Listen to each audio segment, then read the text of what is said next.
อันนี้ก็จะเป็นคลิปวิดีโอวิดีโอถือตับสิกวนเมืองอันอยู่ไว้ก็ดีวันก็กูเนื้อสิวิงปอกนั่นวันไรก็อ๋อที่ได้ว่าวันในตั้งวันนั้นเป็นใจภัยของสีตับสิกมันคนนั้นก็ยังที่ได้ว่ามุนเจ้าที่ในวันในก็สอดส่วนกุนันกุนเมืองหาเป็นใจภัยของสีตับสิกมันเขากว่านั้นก็ยังไว้กาปอขาขึ้นมาโดยขึ้นของเอาไผ่ PDF เขาป้อเนี่ยจึงเป็นบางตึกกันสีเขาสำยอบไหลวิดีโอในวันในกว่าหมอกเจ็ดชิปโกจะในวันไรก็อ๋ออยู่ที่ไผ่ PDF เขายอบไหลแหล่เขาก็สำหรับเขาใจไผ่กองสีตับซึกมันเขาก็สังว่าเขาก็หันวันเจออันทอกคำไผ่ PDF นั้นป้อเนี่ยจึงเขาก็ย่าลู่ย่าไกวเป็ดตั้งวันตั้งศูนย์เหมือนกันนั่นก็ยัง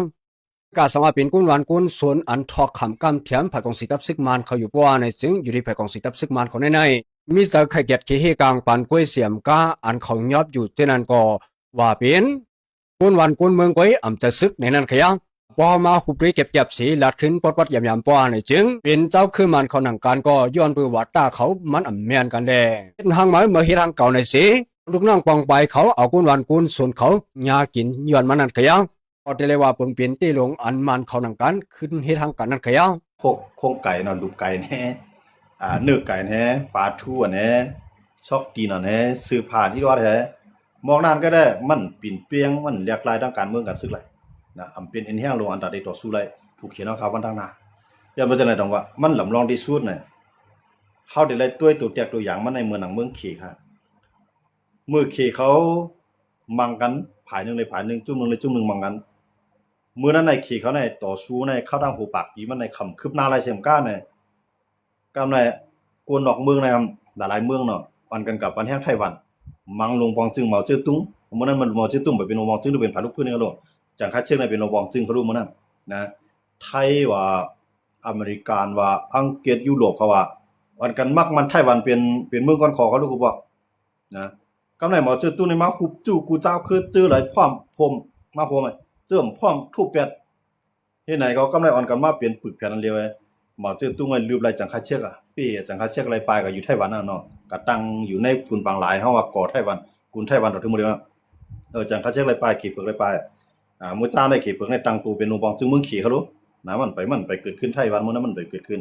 มันเป็นโรงบองจึงเมืองอันเยอะอันตังตูเป็นโรงบองจึงเมืองขี่กำในจังคัดหมอเจ้าตุ้งนะครับลูกหมาว่าน่ะนะเกี่ยวปานเขามาจอยก็มาว่าเกี่ยวปานเนาะอเมริกันเขามาจอยมังบ้าอเมริกันเนาะอังกฤษเขามาจอยมังบ้าอังกฤษกำไรเฮ็ดหยังแล้วกำไรเขียนให้แก่นแข็งว่าในอเมริกันก็ว่าเฮาได้มักมันเหมาเจ๋อตุ้งเป็นลงบองจึงที่กึดลือลองจอยแถมไต้หวันกึดลือจังล่ะกึดลือลองว่าที่มักมันไต้หวันเป็นเมืองก่อนขอนั่นเดี๋ยวมักมันเนาะที่มักมันไต้หวันเป็นลงจังค่าเช็คเนาะที่มักมันจังค่าเช็คเป็นลงบองจึงนั่นมักมันเนาะหรือมักมันลงบองจึงที่ปักกิ่งอันเป็นเหมาเจ๋อตุ้งเอาไว้นะก็ในเหมาเจ๋อตุ้งขึ้นมามีเฮียงขนาดว่าหมอเจ้าตุ้งขึ้นมามีเฮียงปุ๊บเนี่ยหมอเจ้าตุ้งเอามาขังคนเมืองของมันปันติดต่อกับ10ต่อตะวันตกจังนั้นจังไหนเนี่ยก็ในบ่จังนั้นเมืองเขตได้เด่มขึ้นใหญ่ก็ในเติ้งสือฟิงขึ้นมาเตียนเนาะเติ้งสือฟิงขึ้นมาเตียนหมอเจ้าตุ้งเปิดการค้าการขายดอกอเมริกันเมืองไหลพร้อมค้าขายดอกเฮาได้เฮ็ดก่อกันที่ไหนก็ในเมืองไหลมาเฮ็ดก่อเฮาได้เฮ็ดก่อการค้าการขายไผกว่าเฮ็ดก่อไต้หวันถอยตัวออกมาไปกับเฮ็ดก็สังกัดเช็คหานะถอยตัวออกมาโฮมเหมาเจ้าตุ้งมามักมันเหมาเจ้าตุ้งเป็นเมืองก่อนขอเนาะเติ้งสิบฟิงเป็นเมืองก่อนขอเป็นโรงบองซื้อหาเนาะเฮ็ดอันใดๆกำไรจังว่าขี่เขาได้จ่องไก่แก่นแข็งมากค่ะนะสังวัดใต้เขารู้สังมันเปลี่ยนอันเดียวกันได้แน่เฮาได้ไรเฮียง1ไรเฮียงที่ว่า2ไรเฮียงที่ตาง3ไรเฮียงที่ลาหูอาคาเพราะเขาเป็นอันเดียวกับเฮาว่าเนาะเพิ่นเป็นอันเดียวเนี่ยเพิ่นมาจกท้องเฮาก็แหละว่าก็หลุดไรเมืองพอลองก็หลุดไรเมืองพอโอ้หลุดไรเมืองมันจังมาโหมเฮาเขารู้บ่มาโหมเฮาเนี่ยค่ำแก่นแค่มาโหมเฮาเนี่ยเขาได้เจ็บจ้อมเฮาตายจ้อมเฮาหยาบจ้อมเฮาก็นั่นน่ะเฮาเฮ็ดก็เหลียวเฮาเอาใจมาเนี่ยอยู่กว่าเขาป้อว่ามันจังใจใหญ่ใต้เขารู้นะเพราะว่ามันจังใจใหญ่ใต้แน่เขาจังเป็นแห่งใต้นะมังโก้เนี่ยมันเต็มไข่ผัดออกเขาหรอกแต่ได้เอาเมืองเรียกกันในเมืองใต้เนี่ยมาแตกกันในมันป่วนมันตาในเมืองไทยในหลายจิตตอนนี่ค่ะล่ะเมืองใต้เขามันจะกว้างใหญ่เขารู้ก็ในสามารถติผ่านเอาเมืองอีดีเมืองอะไรก็ตั้งเมืองทั้งกล้วยเนี่ยพอใต้เขาเป็นปึกแผ่นอันเดียวเนี่ยพอซื้อนั่นนะห้ามกล้าขายดอกซื้อโคขวางเฮาเฮาเฮ็ดในไห้ในนาขายวันซื้ออึบเข้ากันค่ะนะเฮาต่อรองเขาอะไรดังการเมืองอะไรกันใต้บ่มีก็อะไร การซึกก็ไรครับบ่เฮาเป็นอันเดียวแต่ว่าอันนั้นมันลำลองที่สุดในตับซึกลูกเรือนะมันจังเขาว่าบ่มีตับซึกลูกเรือเนี่ยมันจังปีภูเก็ตมันจังเฮาครับว่ามาอยู่ในเรื่องทางมันจังเมืองไทยตกอยู่ภายใต้กำมือไปยินน้องปากปีเนาะอาณาซึกมานเขาว่าเนาะอาณาซึกอาณามานเขามันกูบอกนะอาณาเจ้าข้ามมาเนาะเนี่ยหมอกปากปีเนาะเขาว่ามาอันอยู่ภายใต้อันเขาตกอยู่ภายใต้เขาตกอยู่ภายใต้มานเนี่ยเมืองไทยในหั่นนะคืออยุธยาไว้น่ะติ่มตกในติๆเนี่ยอันตึกต่อสู้ในคืออยุธยากรุงเทพไว้ก็แหละนะก็ในพระเจ้าตากก็มังมานพระนเรศวรมังมานละลายภายในมาโคมมือเนี่ยมังมานก็ในอันเป็นเมืองล้านนาว่าจังได๋อันอยู่ภาคเหนืออยู่ภายใต้กับเมืองมันเต็มๆเนี่ยลักสงกวนเฮาก็โฮมพระนเรศวรกำนึงสุดมาเขาเลยใจกันเอาในลือแบบมานเขาก็เลยเมืองก้อนขอมาต่อถึงมันบ่ได้ปากปีปลายเมืองต้านนั้นเขาอยู่ภายใต้มานหาเมืองไทยเขาอยู่ภายใต้มานก็เมื่อนั้นอาณาไทยในถึงที่หลายๆในมือเขาลืบไล่มานยาวนั้นในต่อถึงเกียงตุงซะเนี่ยตะคิดเรียกเกียงตุงน่ะอยู่ภายใต้ล้านนาอยู่ภายใต้การอุปถัมภ์ของเมืองของไทยกำในไทยเขาในลุกลามก็แทงก็ยึดเอาพาตะปองเนี่ยที่ในเมืองกัมพูชาเขานั้นบางส่วนตกอยู่ภายใต้อาณาจักรของเมืองไทยแทงเนาะกำนึงซึ่งว่าในไทยฝรั่งเศสเข้ามาปุ๊บเพื่อฝรั่งเศสเข้ามาในไทยในติดต่อสู้ฝรั่งเศสเนี่ยฮัดพวกฮัดเนี่ยยอมปล่อยให้ฝรั่งเศสเนี่ยเอากว่านาทีซะเนี่ยกัมพูชาก็อยู่ภายใต้ฝรั่งเศสปินติดทั้งคันเนาะอยู่ภายใต้ฝรั่งเศสก็อยู่ภายใต้ฝรั่งเศสในคือนั้นฝรั่งเศสก็ปล่อยกัมพูชาเป็นเมืองก้อนขอเนาะหมอกเสีย10 ปีก่อนมานะแกย้อนอะไรดังว่าไทยเนี่ยย่อมปล่อยนะกำลังเกียงตุงเพราะว่าตี10กุมกับเกียงตุงจะได้มาทางอังกฤษถึงใครมาอังกฤษอยู่กับเกียงตุงเนี่ยปล่อยไว้ในเมืองอังกฤษเมื่อกว่ามานะอังกฤษเอาปล่อยมันมานะใต้เฮาปล่อยย้อนว่าจังนั้นดังว่าเฮาคำว่าด้วยดีแน่อันที่เขาพร้อมกันก็น่ะที่เขาไล่ในเมืองไทยเนี่ยเพราะว่าเขาพร้อมกันแล้วพระนั้นที่ส่วนพระเจ้าตากเขามังกันบ่ได้จึงจองเขาได้ปีไรซึกมานเขาเนี่ยจองเขาได้ปีไรอาณามานให้มาในมามังไทยเขาเนี่ยคิดจังเขามังใต้เขารู้ไผเผาไอ้กูชื่อกูร้องเขารู้หมักหยอกเอายกใส่ขนมบางปานนั่นเนาะมาเปื้อนที่ไทยเขาเฮ็ดออกมาในปืนนึงหั่นนะกรุงศรีอยุธยาเขาบ่ได้แตกเลี้ยวๆกันน่ะนะเมืองไทยเนี่ยหั่นนะสั่งมีพระนเรศวรมีพระเจ้าตากเขาจองเขาได้2เมืองไทยได้รอดได้ย้อนเบอร์2ก้อนในมาโคมมานี่ก็ไล่ขนาดนั้นเมืองไทยอันปลดปล่อยใต้มือมารนะกำในใต้เฮาซ้ำใครปลดปล่อยใต้มือมารน่ะเฮาซ้ำสร้างผู้เขียนแบบเนาะเอาอ้อยหลีเฮานั่นเป็นผู้เขียนแบบเหมือนจังนั้นพี่น้องตาเอาในเฮ็ดซึกจอมใต้ทั้งหลายกำลือน้อยเป็นผู้เขียนเฮาแบบพี่น้องปาโอ้ก็ยามเฮ็ดซึกใต้อยู่จอมใต้มาทั้งหลายกำลือสุดมาเย็นเป็นผู้เขียนใต้แบบย่อมบ่สังค่ะย่อมเบอร์ใต้อ่อนๆเอาเลยเขาจองก็ย่อมเฮ็ดผู้เขียนใต้ค่ะผู้ใต้แข็งๆนั่นมีไผฮัดนะมือปานเจ้ามือปานใต้เอาขานคือๆนั้นมันสิเป็นปานเจ้าเสือขันพายคั่นน่ะเนาะเจ้าเสือขันพายเขาเจ้าเสือเผือกเขาเมื่อนั้นแหละเมืองอ่อนเมืองอิดอ่อนกันมาโคมเฮ็ดดีต่อใต้ต่อคุณใต้เนาะในเมืองขางทั้งเสียงเนาะเมืองกองหลายที่หลายต่างกันเนาะต้องเมืองย่างหลายส่วนก็ตกอยู่ภายใต้เจ้าตกอยู่ภายใต้เจ้าเสือขันพาเจ้าเสือเผือกเขาพวกเจ้าเสือขันพาเจ้าเสือเผือกกับพี่น้องผิดกันปุ๊บเนี่ยเปิ้นก่อนกันแตกแจกออกหางผายมันได้ขนาดนั้นนะแต่ว่าเมื่อไรเฮาอ่อนๆนั่นเปิ้นจังก็ย้อนผัดออกจ้างเสียเมืองไทยเนี่ยเขามีตับซึกหลายจุ้มเหมือนกันหรอเขามีตับซึกหลายจุ้มหลายคือมามีตับซึกของผายมันเนี่ยเมืองไทยจังได้กัดเย็นได้จังได๋ครับกัดเย็นได้ก็ในว่าไทยในตับซึกของแก่นแข็งไว้ใน4เสียนในกูเจ้าคือได้มาซึกไทยนะใน4เสียนได้เลยมากูคือๆนะอายุ18คนจ่ายเนี่ยได้มาจกไว้ลำไว้เลี้ยงต่อถึง21 22ได้มาจกไว้ลำไว้เลี้ยงบ่ไรไว้ลำก็รอดบ่ไรไว้เลี้ยงก็ไรกว่าเขาจังได๋กูเจ้าคือเนี่ยมีไผจังไทยเขารู้ว่ามันนะพวกเว้นตั้งสายภาคเหนือตั้งมีองสอนเส้นนี่ก็ไต้ก็มีไว้ไทยเฮ็ดซึกไปเรียนนินจังได๋ต่อให้ใต้เฮาในเมืองใต้เขามาก็เขาอยู่ในหน้าที่เมืองไทยกุมกำว่า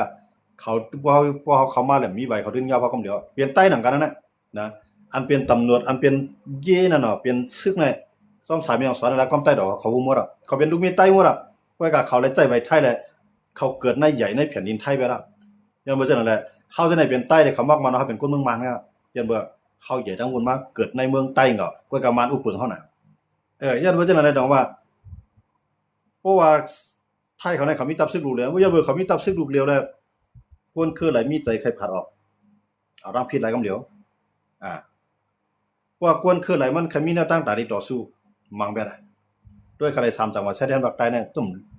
งอโคขึ้นมาละอีกค่ะนะเยอะมากครับเขามีแนวตั้งไปวนไข่ผัดออกขนาดพวกเขามีแนวตั้งไปวนไข่ผัดออกในก็อันเป็นลูกหลานเขานั่นไทยก็ห้วยเอาอันเป็นก้นกี่ก้นสั่งเขาที่ห้วยอะไรก็ใส่สลางว่าก้นก่อกันให้ในกว่าอะไรก็ไล่ค่าก็ไม่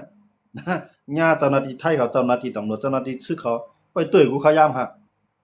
นะเขาอยู่ในตัวแจ้งมันว่าการที่เป็นตับซึกลูกเหลียวเนี่ยมันหลายๆชื่อหลายรองเนาะ1เฮ็ดให้เจ้าคือเขาขึ้นมาผมร้องพร้อมกัน2มาเฮ็ดให้ต่างเจ้าคือในเขามาคบกันนะมือใต้เขาแก่นแข็งนั่นไผก็ใครเฮ็ดก็ใต้มีไผว่าเขาอันในเมืองปะลองอันในเมืองว่าอันในเมืองปะอัวอันในเมืองทันนัวมันมีค่ะมือเขาแก่นแข็งย้อนบ่เขาอ่อนๆเอาแหละ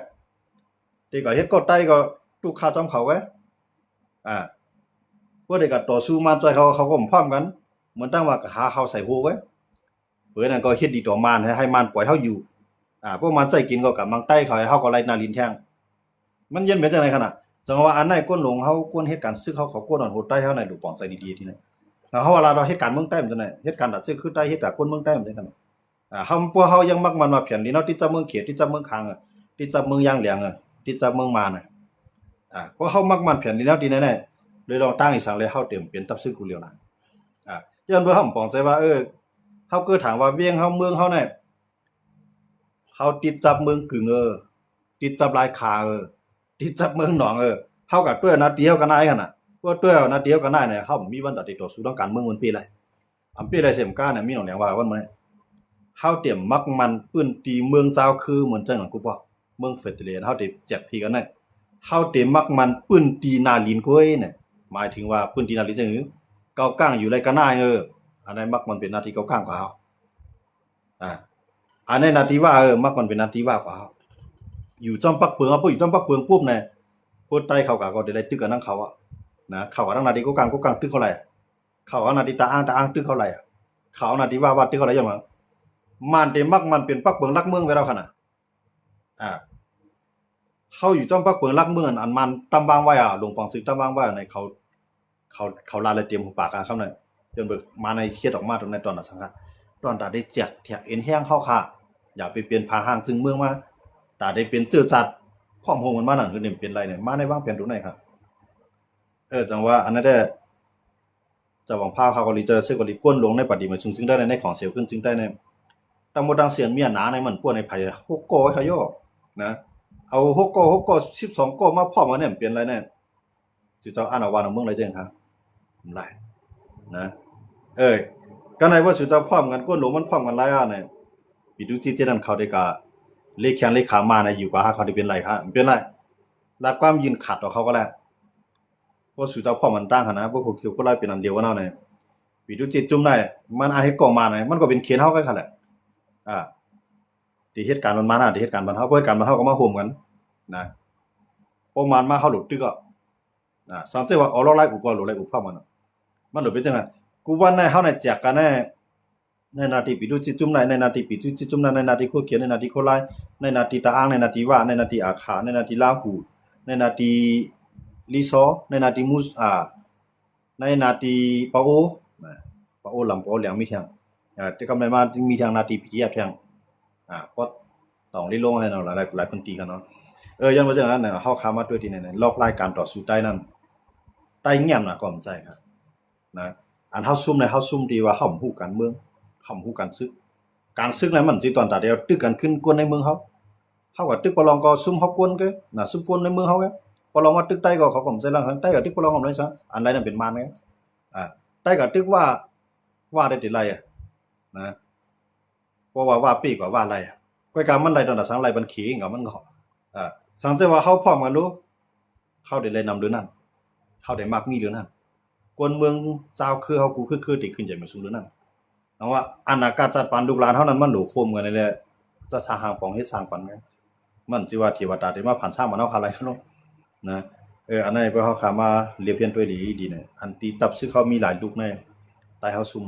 นะเฮาซุ่มเด้ๆเฮาซุ่มเห็นแฮงกวนเฮาซุ่มกวนปันแฮงเฮาซุ่มกวนเฮาชมจอยเหตุการณ์เฮาซุ่มกวนมีเงินเฮาซุ่มกวนมีปิ่งหยาเฮาซุ่มกวนหวานเหตุการณ์เลี้ยงเฮา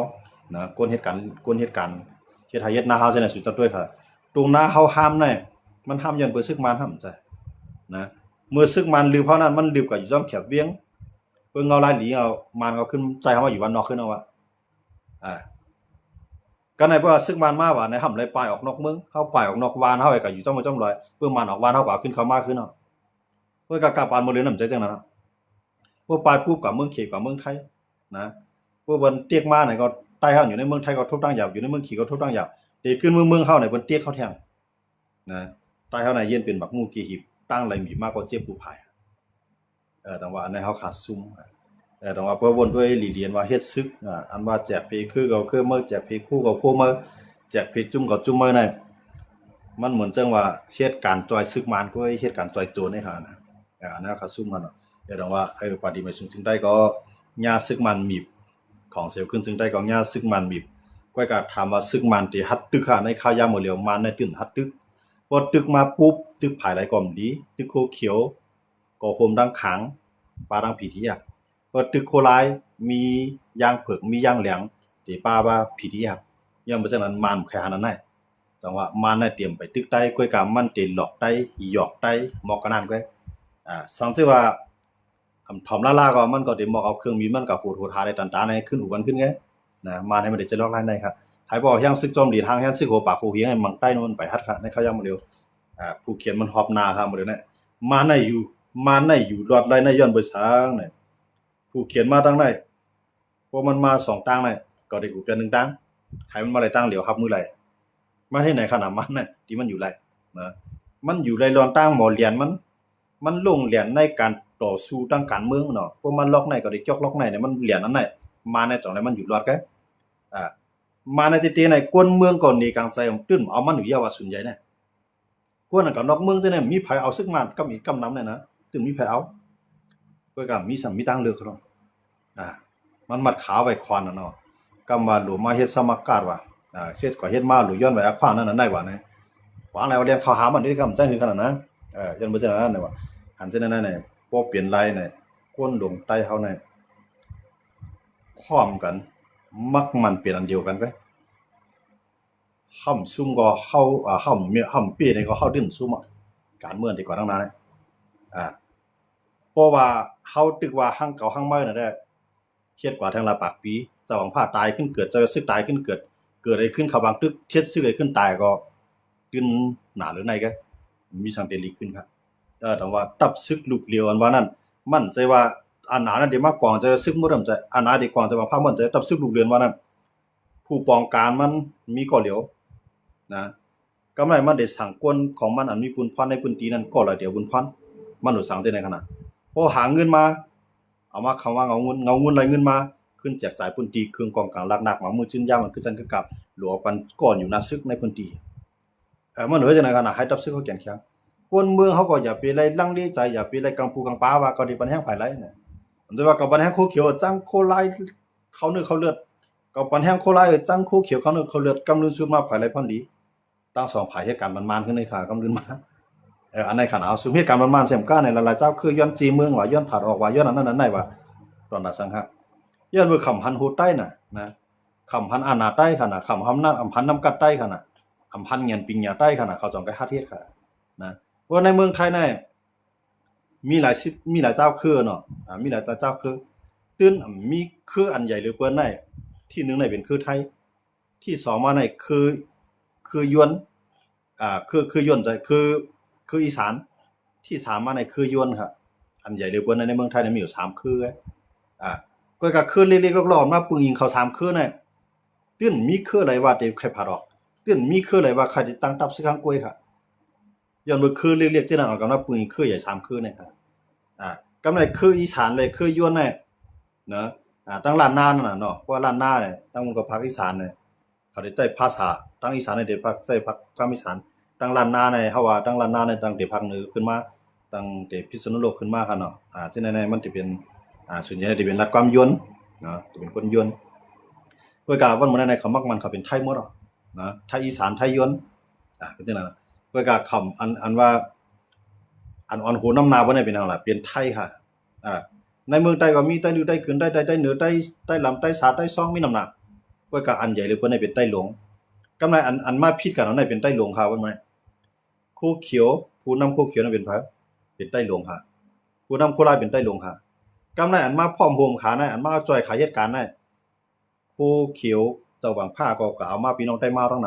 ำนะจะซื้อก่อมาพี่น้องใต้มาทั้งนำเอามาพี่น้องหลายๆเจ้าคือขาในใต้เฮามาจอยขายเหตุการณ์ก้วยกับขา2ก้อนน่ะย่อมเข้าร่วมมือกันนะย่อมเป็นอันเดียวกันแหละจังว่ามื้อไหนขายได้มาจอยก็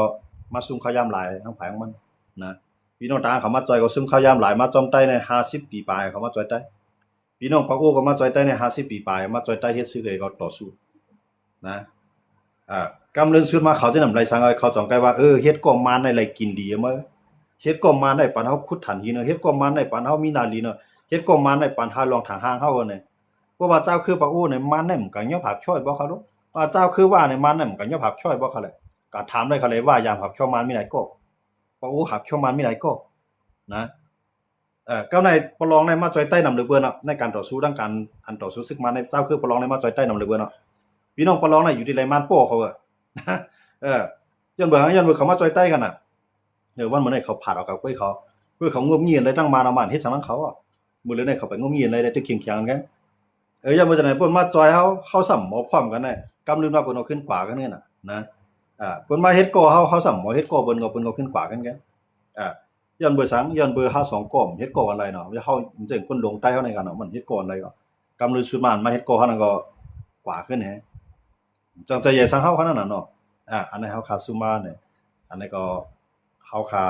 ตัวเงาลายซิแน่ๆเนี่ยความบัดใต้เฮาคานาเนี่ยเฮาตื่มเต็มในทางเรียกทางเจ้าคือทางเจ้าคือซื่อนั้นเขายามจอยใต้มากันหมดแล้วอ่ะ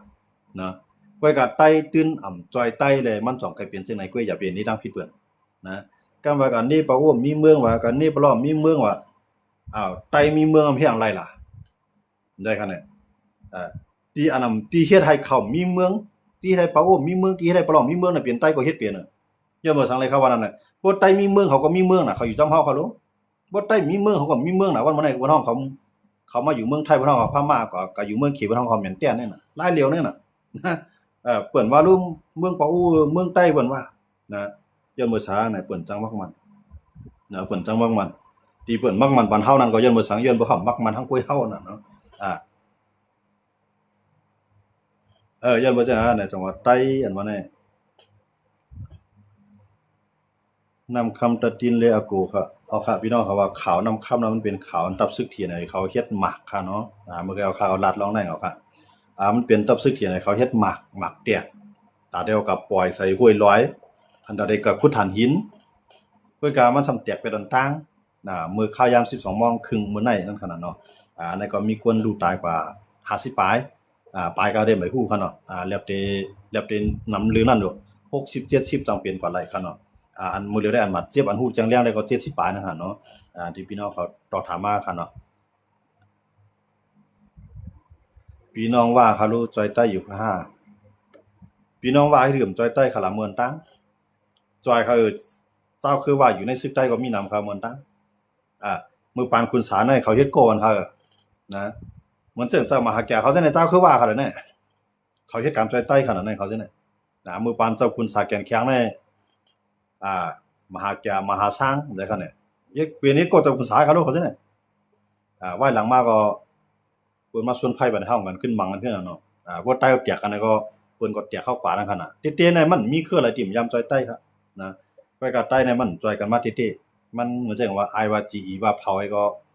เอากันว่าเนาะซ้ำป้ากันเปลี่ยนให้คั่นน่ะนะพวกเปลี่ยนมาได้เปลี่ยนย่าง2ผายเนาะก็พวกว่าเอากันว่าแลมังแลต่อสู้เลยแน่ต้องเอากันว่าก็นะก็เอากันเปลี่ยนให้คั่นแน่อันในแต่เขาสู้มาคั่นเนาะเอาค่ะย้อนบ่จังนั้นสิได้เฮาเข้ามาด้วยในเงาลายการเมืองตั้งนานนั้นน่ะพอเฮาใครมีเอียนมีเฮียงสิได้ต่อสู้จุกมันอยู่ไล่ได้การเมืองไล่การศึกไล่ตึกสิได้ให้บ่กันเย็นกว่าอะไรนั่นน่ะมันสิได้จังนั้นมันสิได้พอมันต่างกันถึงมือตึกก็เฮามีเฮียงนะบ่เฮ็ดจังได๋ได้มันมีเฮียงแหละนะคู่เขียวก็เป็นเฮียงวันเปิ้นไงคู่ลายก็อยู่ไว้ไหนก็กำยันไว้ปานให้มาใน10มีข้าวยามก็แทงไว้เอาคู่ลายจุ่มเดียวกับมังซึกมันก็เปลี่ยนแหละเอาคู่เขียวไว้กับมังซึกมันก็เปลี่ยนแหละพวกเขา2ก็มาโฮมกันนั่นแหละเฮากับมังไปเปลี่ยนมาในสิตาก็โฮมข้างก็ไรโฮมย่างเผือกก็ไรย่างเลียงก็ไรโฮมช่างก็ไรอันเปิ้นตึกซึกมันเอานั่นโฮมกลางผิดแยบก็ไรย้อนเบิ่ว่ามื้อนั้นซึกใต้กูจุ่มเนี่ยมีไผลัดได้เลยมึงก่อนคอยก่อเขาลูกมีเสียจุ่มขนาดเมืองใต้ก่อนขอมีนะมันมีอย่างอันจัง เมืองโฮมตุมฟัดเลยดิโมคราซีจุ่มไหนก็ลาดลองในขนาดว่าลาดลองในก็บอกว่าเมืองอย่างกรุงนิปิโตก็เป็นเมืองเข้ากันนะเฮายึดไว้กึ่งเมืองโฮมตุมตู้เฮาใครมีเงินเนี่ยก็ซื้อที่ดินเมืองไรก็ไรเวียงไรก็ไรเฮาว่าเนาะก็ได้เพราะเฮามีไว้มีไว้กับตัวเมืองโฮมตุมเฮาใครก็เลยเมืองไรเฮ็ดพาสปอร์ตเมืองเฮาไว้ก็ตอกไว้คำเมืองเปิ้นเฮาใครก็เมืองไรหมดในกำพาลุงฟ้าผมสิว่าเฮาได้อยู่เก็บหน้าที่เก่าหน้าที่เมื่อนาลินก็เล่นนาลินเมื่อเนี่ยอันในเหตุการณ์บันทึกมาเนี่ยก็เฮาหนังกันหิมกันเฮาหนังกันผิดกันเฮาหนังกันโม้กันเฮาหนังกันเอากันตายเฮาหนังกันไฮไลท์เฮาหนังกันออนกันปลายก็มานกันน่ะซึกมานกันน่ะเลยจำที่จริงมั้งเฮียงซึกมานมีหมอกาครับปีนะครับเอาในตารางว่าได้ซึกมานได้มี4แสนครับเนาะก็การมันตายก็ตายน้ำหนาวก็เก็บขึ้นมาน้ำหนาวเนาะเพราะตารางว่าได้มันมีหมอก4แสนก็หมดเลยได้มันก็เดี๋ยวมีอย่างเนาะย่างเลี้ยงเอาตายเวียดนามย่างเผือกเอาตายเวียดนามกำในเมื่อเจ้านังเบาเพียนเขาก็เอาตายไปพ้องเนาะพี่แยบเขาก็เอาตายน้ำหนาวซึ่งมันน่ะคางเขาก็เอาตายยักษ์ไข่เขาก็เอาตายช่างเขาก็เอาตายเนาะกำในโกกลางเขาเอาตายจนน้ำหนาวซึ่งมันนะมันติดเตียมันได้บ่ตารางมันหมดจ้ามันได้มันมี4แสนครับซึ่งมันนะไปกับมื้อที่เฮาคำฮู้ว่ามันมีก็คือกันเนาะของอันเกี่ยวกับเกี่ยวที่เดินตายก็ตายด้วยกันนะถอมยาวใครถอมเที่ยงไม่สูงครับพี่จอมเอาข้างยินโจมค่ะที่ปัญญากันครับเนาะเอาค่ะคำขึ้นในก็ยินโจมพี่น้องเขาผู้ก็ผู้เจ้าที่เขามาปัญญากันในครับเนาะลึกก็ลึกมาในเฮาคาดสารขึ้นมาครบทุกอย่างแท้เนาะอันข่าวลาดได้ก็ลาดรองเมืองใต้เฮาเนาะลาดรองในนาทีเทียนก็กุ้มกำเหมือนเสนอเวียงนำคำในเขายามหมดเลยก็เป็นเพกกลางกว่าหมักแดกแค่ได้คนเมืองดูตายหมัดเจ็บเนาะตายกว่า50ปลายเนาะหมัดเจ็บกว่า70ปลายในอันไฮไลท์ก็แดงตั้งนำเนี่ยบ่มีรองคืบหน้ามาซึ่งหือในมือผู้เขาคาดสอนขึ้นเอามารายงานปันพี่น้องเขาหลายๆผู้หลายหันกันเทียงว่ามันมีรองรู้ซุ่มเจิงเต้ๆในกันเนาะอันนั้นแหละเฮาอย่าไปว่าใต้เฮาอย่าไปเนี่ยมีแนวตั้งไว้วนว่าก็ย่อเขาเลยเขามาหิมเมืองเฮาหลงเขาไล่รูปไว้ก็จ้อมๆหน่อยอย่าไปมีน้ำใจเช่นนั้นค่ะนะเฮาหลงมีน้ำใจกว้างเนาะคนต่อให้ตับซึกเขามีก็ลูกเนาะมีก็คือจุ่มก็จุ่มมาในสิตาก็ตาเตอองปี้นั้นมันอยู่ที่มือหลายๆเฮาปองใจในเงารายการเมืองลีๆเฮา2เตอองปี้มือหลายๆเฮาฮู้ว่าเพียนลิ้นนึงลูกนั้นอยู่พวกมันหลายเจ้าคือในเฮา2ไปพวกมันหลายค่ะเนาะออลีคาดออลีออคาดทอมดัสครับพี่จอมเอาค่ะยินโจมกันเนาะเอาค่ะยินโจมกูเกาะกูเจ้าเตียนต้องถามเข้ามาเกาหลีเนาะอันเตรียมต่างมาสิได้แปลอันป้าสินั้นก็วางความสิกรรมในกันเนาะ